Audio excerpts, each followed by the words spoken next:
श्री गणेशाय नमः। ओम श्री गुरुवे नमः। आज की भगवत चर्चा गीता प्रेस के संस्थापक परम श्रद्धेय श्री जयदयाल जी गोयनका के लेख सामयिक चेतावनी इस पर आधारित है। श्री जयदयाल जी लिखते हैं, बहुत गई थोरी रही नारायण अब चेत, काल चिरैया चुग रही निसिदिन आयु खेत। काल करे सो आज कर, आज करे सो अब, पल में परलय होएगी, बहुरी करेगो कब। कबीरा नौबत आपनी दिन दस लेहु बजाए, यह पुरपट्टन यह गली बहुरी न देखो आए। चलती चाकी देख के दिया कबीरा रोए, दो पाटन बीच आए के साबित बचा न कोई। दो बातन को याद रख जो चाहे कल्याण, नारायण एक मौत को दूजे श्री भगवान। भगवान श्री कृष्ण ने गीता में कहा है, अनित्यम सुखम लोक मिमम प्राप्य भजस्व माम।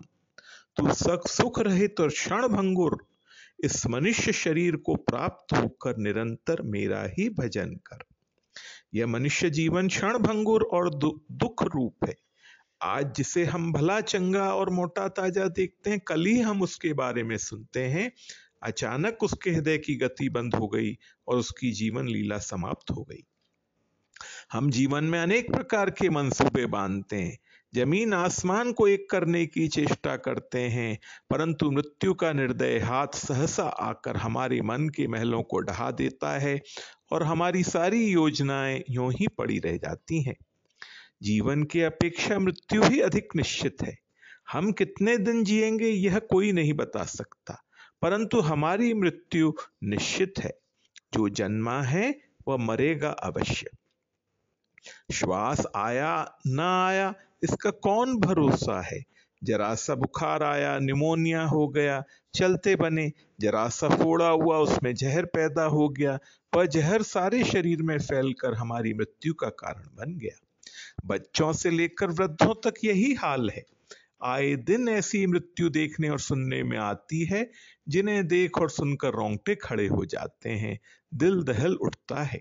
किसी का 6 ही महीने पहले विवाह हुआ था तो कोई अपने वृद्ध माता पिता का इकलौता लाल था, उनकी आंखों का तारा था। फिर आजकल तो मृत्यु और भी सुलभ हो गई है। कहीं बाढ़ आई, गांव के गांव एक साथ बह गए। एक भूकंप आया, नगर का नगर ध्वंस हो गया। शहर में बड़ी बीमारी फैली, प्रतिदिन सैकड़ों आदमियों का सफाया होने लगा।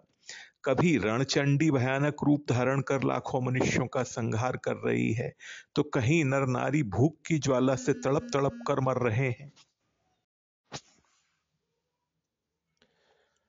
अमूल्य जीवन जिसे शास्त्रों ने देव दुर्लभ बताया है, व्यर्थ नष्ट कर रहे हैं। हमारा एक एक श्वास इतना अनमोल है कि उसे हम लाखों रुपए देकर भी नहीं खरीद सकते। ऐसी अमूल्य निधि को हम आलस्य, प्रमाद, भोग विलास में गंवा रहे हैं। यह जीवन केवल अनित्य और क्षणभंगुर ही नहीं है, दुख रूप भी है। हम जिधर दृष्टि दौड़ाते हैं उधर हमें दुख ही दुख नजर आता है। जन्म, मृत्यु, जरा और व्याधि ने हमें चारों ओर से जकड़ रखा है। जन्म में दुख, मृत्यु में दुख, जरा यानी वृद्धावस्था में दुख, व्याधि तो दुख रूप है ही। जन्मते ही, बल्कि यूं कहिए माता के गर्भ में ही आते ही इस जीव को दुख चारों ओर से आ घेरते हैं। माता के उदर में जब तक यह जीव रहता है तब तक घोर कष्ट का अनुभव करता रहता है। माता के गर्भ से बाहर निकलते समय भी उसे घोर यंत्रणा होती है, वह चेतना शून्य हो जाता है। इसी प्रकार मृत्यु के समय का दुख भी हम सब लोग बराबर देखते हैं। मनुष्य की कैसी असहाय अवस्था हो जाती है, उसके रोम रोम से नैराश्य टपकने लगता है।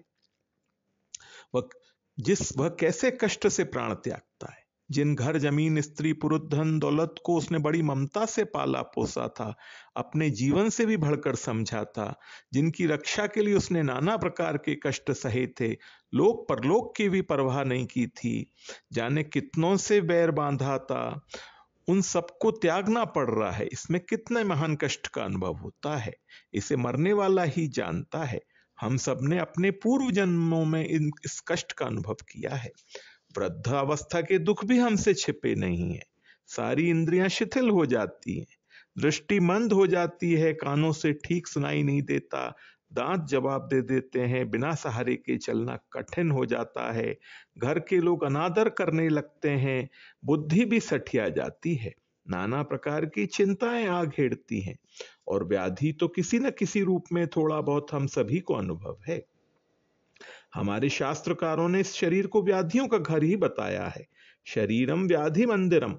भगवद अवतारों और कारक पुरुषों को छोड़कर प्रायः सभी को कम या अधिक रूप में व्याधियों का शिकार होना पड़ता है। वियोग तो सबके साथ लगा हुआ है। जिस वस्तु के समागम से हमें सुख की अनुभूति होती है, वही वियोग होने पर दुख का कारण बन जाती है। स्त्री, पुत्र, धन, मान, पद, प्रतिष्ठा, आराम, सबका यही हाल है। अब प्रश्न ये उठता है कि इस दुख से बचने का उपाय क्या है। भगवान श्रीमद् भगवद गीता में कहते हैं, तस्माद सक्तः सततम कार्यम कर्म समाचर, असक्तो ह्याचरण कर्म परमाप्नोति पुरुषः। वो अर्जुन से भगवान कहते हैं, तू निरंतर आसक्ति रहित होकर कर्तव्य कर्म का भली भांति आचरण कर, क्योंकि आसक्ति रहित होकर कर्म करता हुआ मनुष्य परमात्मा को प्राप्त हो जाता है। ये कर्म योग का मार्ग है परमात्मा को प्राप्त होने का। हमें सभी कर्तव्य कर्म करने हैं, कर्तव्यों का त्याग नहीं करना है, लेकिन आसक्ति रहित होकर करना है। और निषिद्ध कर्म जैसे चोरी, हिंसा, झूठ बोलना आदि कर्म नहीं करना है।